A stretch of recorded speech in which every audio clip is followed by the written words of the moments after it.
Cela fait 1 mois et demi que Fatima n'a pas mis les pieds dans son café. Et c'est avec un pincement au cœur qu'elle se met derrière le comptoir d'une salle désespérément vide. Il y a bien sûr Rachid, le gardien, qui vient donner un coup de torchon de temps en temps, mais la poussière a déjà presque tout couvert, à commencer par le livre des comptes.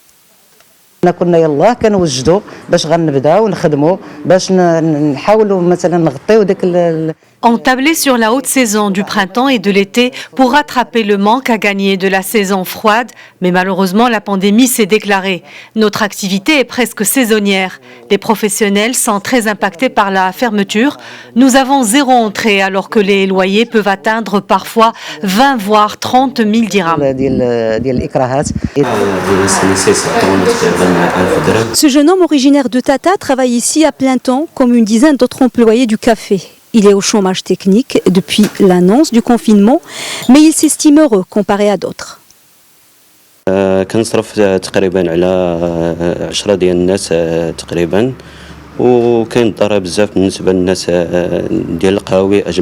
Je prends en charge une famille de 10 personnes. Tout le monde est touché par la fermeture, patrons et employés, et plus encore ceux qui ne sont pas affiliés à la CNSS.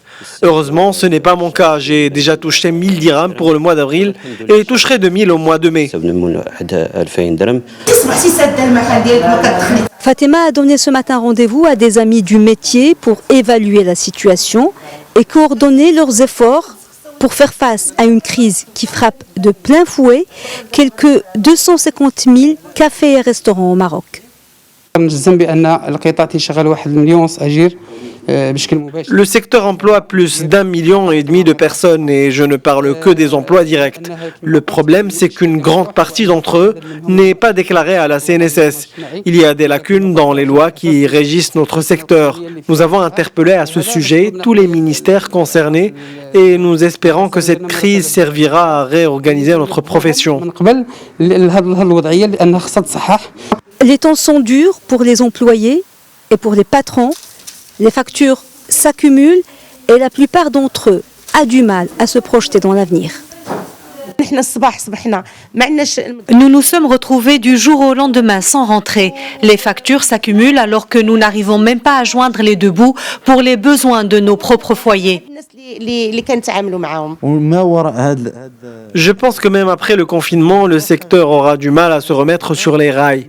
Il faudra composer avec une certaine distanciation dans les premiers mois. Cela va être difficile de reprendre une activité normale au mois de juillet ou août.